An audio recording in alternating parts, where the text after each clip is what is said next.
think this is how the government has been all this long, making sure that the leaders representing people don't represent the people's interest, don't speak the truth, don't speak the impunitive activity which has been going on in the government. You know it, but you have never spoken. The question is, why haven't you been speaking? I'm sorry if I'm offending you by talking a lot, but I'm gifted to speak and I'm gifted to see. So once I see, I will let you know. Wacha tuulize mtu kama Kimani Ichung'wah. Kimani Ichung'wah yenye alikuwa anasema you don't actually understand the benefits that this finance bill is going to bring to our nation. Wapi watu kama kina Osoro who was saying like, my youth, they don't understand what is in the finance bill. Wako hapo kuja hapa tuongee tuulizane aje. Sasa hii 1.2 ni billion ama ni million zenye zinaenda kwa office of the wife of the president, the deputy president, the permanent secretaries, sijui ni vitu kama hizo.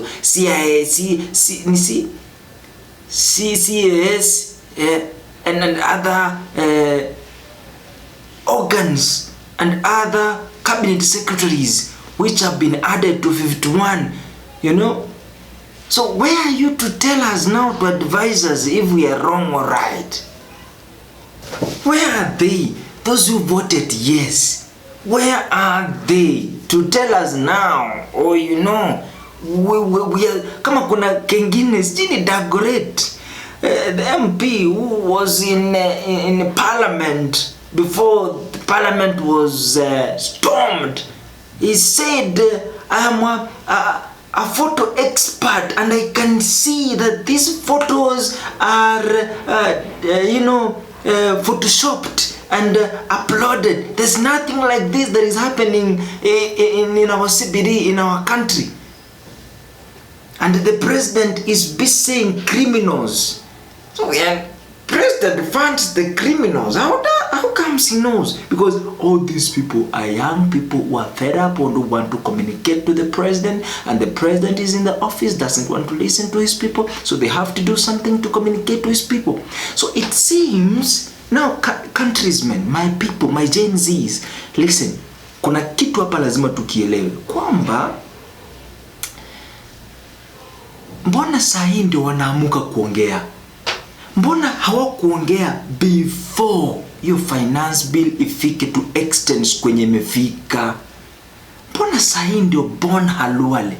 Ndio akina wanaitwa hata siwajui, the senators, the MPs. Mbona saa hii ndio wanasema no salary increment, SRS, SRS, something like that. No, we don't need salary increment. We don't need this. Where have you been all this long? So it means that there's so many things which are still yet to be discovered, which is leading to high cost of living in our country. You see, there's a lot that need to be discovered, which is eating the economic growth of this country. Unaona, it is evident. Now they're using some terms, opulence. Cabinet secretaries, legislatures, judiciary, the permanent is due more. They're now using some terms they never used before. You see, now they are now wamechangamka. They're now trying to tell us that we know these things and now we are speaking on behalf. We are going to be very careful till the end. We are not going to sit down and watch you debate, because those are just but debates. And at the end of it, when the youth are quiet, you are going to be quiet 2. You have been knowing that these people are not in their offices. They are boycotting meetings. They are not present. Actually, this is what I've learned and I have to share. Lazima nitetee wabunge, senators and other leaders who are in the office currently. Ni kama kuna kitu mnaogopa. Number 1, mnaogopa mkiongea ukweli, the president is going to assassinate you by saying you went against the law. You are an unconstitutional leader. You are a leader without respect. That is what you fear. So you fear speaking the truth. Now because the youth, wenye ni population kubwa in Kenya, have spoken, and you know you will sleep in your vehicles, you will sleep in lodgings, you will sleep outside the country if you don't speak like that, if you don't represent us well. Now you are speaking, you are oppressed to speak, you are forced to speak, because now we have an open forum for every other person to speak. Now you have found a chance for you to speak. I think this is how the government has been all this long, making sure that the leaders representing people don't represent the people's interest. Don't speak the truth.